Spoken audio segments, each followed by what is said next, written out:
It's time to dive down and have a look inside the in-ground worm feast and see what's been going on in here in the last week since I set it up. Oh, well. You always find a slug or two, don't you? Obviously enjoying the hospitality of the red wigglers.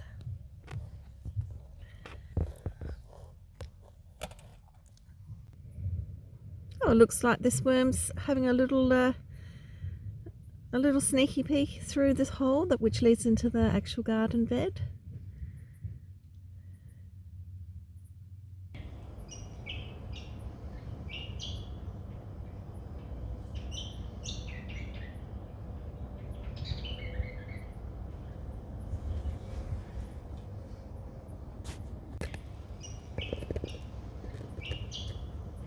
So there is a number of reasons why these worms are all around the sides of the walls.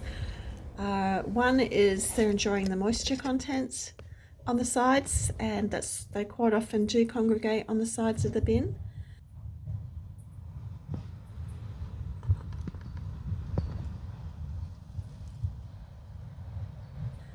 But also another reason is it could be a little too dry at the base there, so we'll have a bit of a look there and see what the soil's like there.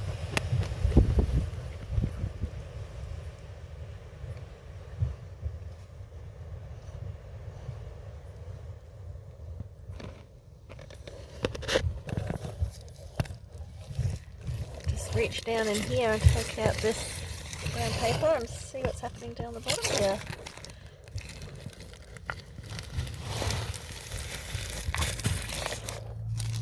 Just going to give this a little stir up just to see how everything is going in here, because I'm finding it seems to be drying out a little bit because the water's draining right away from it.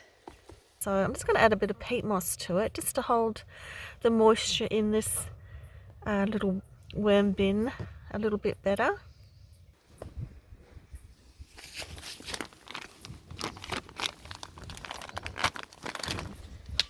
So I don't have my scissors with me, so I just tear it open.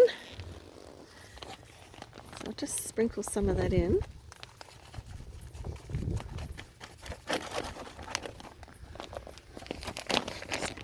Oops, just a nice, good handful. Give that a mix around. So for those of you who don't know about peat moss is a really good additive to any compost or soil. It actually gives the ability to be able to retain water. So mixing it in the bottom of this little worm feast I've got here, it should hold onto the water and not drain away so quickly. So what I do have here as well, just got a few scraps I'm going to chuck in. I'm just going to chuck in a nice little tea bag for them. Got some nice bits of pineapple pieces, just slices and stuff that we popped on the barbecue. Have you ever had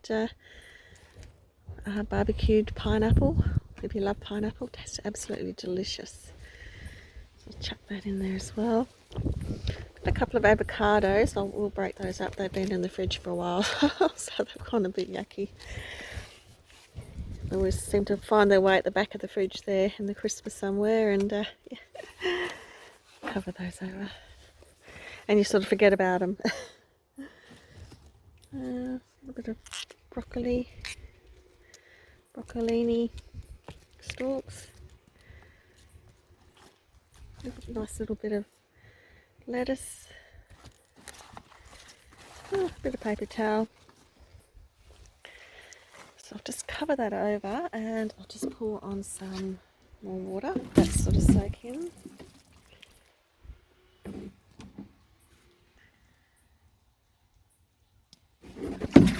little bit more.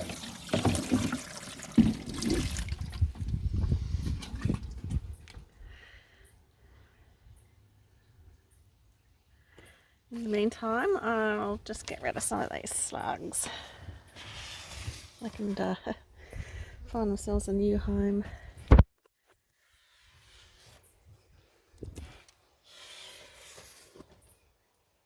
There we go. Oh, there's another one there. Chuck him in. And I'll just put a bit more in there just to really soak it.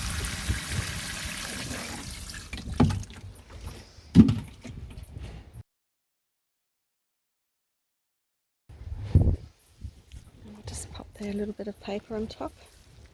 Seems to be breaking down quite well, this paper, so the worms love hiding in that too. Okay, so that's those ones done. I'll just go back over and check on the Dalek.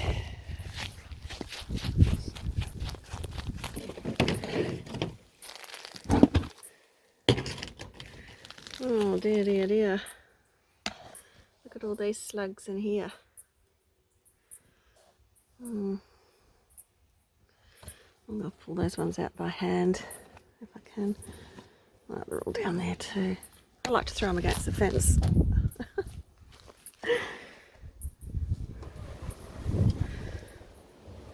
Yeah, I'm not breeding slugs, so they can go. I don't want them in my bins. I'll deal with the rest of those soon. See what's happening in here. What can we see? Yes.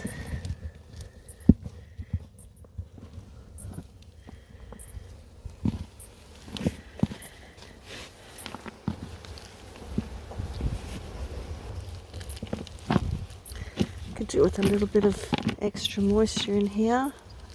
I noticed with the slaters, yes, there's lots of baby ones too, so it's probably a little dry. They do like dry conditions, so I'm just going to give it a nice wet up. I'll chuck all this food scraps in. I'll just open that one up.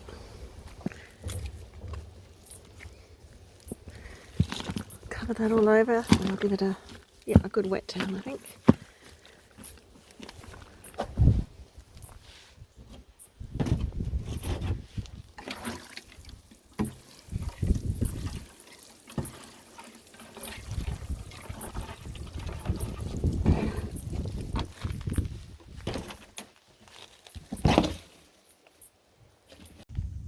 Hopefully that's sorted out this problem. I will keep an eye on it. The weather here is very dry at the moment, and it's actually getting quite hot. So I'll just keep an eye on the moisture content in here and just make sure that the worms are comfortable and yeah, not drying out too much. And hopefully we'll keep them slugs at bay. Okay, if you like this video, please give it a thumbs up and leave a comment, and we'll see you in the next video. Okay, bye.